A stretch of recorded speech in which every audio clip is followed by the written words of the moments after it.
তারপরে সেদিন পানি আনতে গেছি আর আমারে মানে দইরা আমার ক্ষতি করলো। সাইনাই হয়রানি করলো আমারে, বাড়িতে ঘর দুয়ার আমার ভাঙ্গিয়া চুইরা। আসসালামু আলাইকুম প্রিয় দর্শক, আমাদের ক্যামেরার স্ক্রিনে যে বোনটিকে দেখতে পাচ্ছেন তিনি কিন্তু ধর্ষণের শিকার হয়েছেন। তো কিভাবে ধর্ষণের শিকার হয়েছেন আমরা তার কাছ থেকে শুনবো সেই ঘটনাগুলো। তো আপু আসসালামু আলাইকুম। ওয়ালাইকুম সালাম, আসসালামু আলাইকুম। জি ওয়ালাইকুম আসসালাম। আপু কেমন আছেন? এই মুহূর্তে জানিও আপনার, যদিও আপনার মনের অবস্থা ভালো না, তারপর জিজ্ঞেস করতে হচ্ছে আপনি কেমন আছেন। এই তো আছি। ভালো আছেন? জি। যাক আলহামদুলিল্লাহ ভালো আছেন। তো আপু আপনার গ্রামের বাড়ি কোথায় একটু বলবেন ঠিকানাটা? চানরা। চানরা। চানরা কি আপনার আপনার গ্রামের বাড়ি? জি। আচ্ছা, আপনার বাবা মা আছে জীবিত? না, বাবা মা নেই। আপনারা কয় ভাই কয় বোন? আমরা 6 বোন 3 ভাই। 6 বোন 3 ভাই। জি। আচ্ছা, বোনদের মধ্যে সবার বড় কে? আমি 5 নাম্বার। আপনি 5 নাম্বার। জি। আপনার নাম? নাজমা। নাজমা। আর ভাই?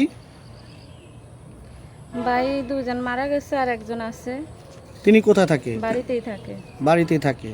আর বোনদের কি সবার বিয়ে হয়েছে? জি। কোথায় কোথায় বিয়ে হয়েছে একটু বলতে পারবেন?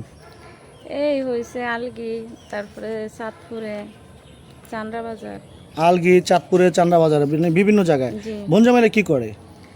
এই স্যার কি করে। চাকরি করে। জি। আপনার বিয়ে হয়েছে? জি। আচ্ছা, আপনার সেই ঘরে কোনো সন্তানাদি আছে? হ্যাঁ, একটা ছেলে আছে। বয়স কত? 13। 13 বছর। আচ্ছা, তিনি লেখাপড়া করে? জি। কোন ক্লাসে?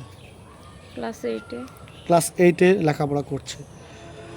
তো আপু, বিষয়টা হচ্ছে আপনার সঙ্গে যে অনাকাঙ্ক্ষিত ঘটনাটা ঘটেছে, সেদিন রাত্রে আপনি পানি আনতে গিয়ে ধর্ষণের শিকার হয়েছেন। আসলে কি হয়েছিল ঘটনাটা একটু যদি খুলে বলতেন। যেমন আমি পানি আনতে গেছি, পরে ওই আমারে মানে হ্যার নাম যে আমারে সমস্যা করতে চাইছে, হ্যার নাম সেলিম।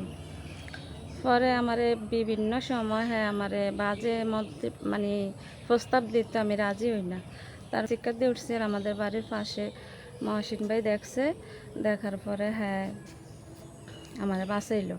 তারপরে হ্যাঁ দত্তে লইছে, হ্যাঁ ছুটে গেছে। পরে মহসিন ভাই হ্যাঁ জামাটা মানে ধরে রাখছে আর হ্যার কোমরের থেকে চাবি পড়ে গেছে।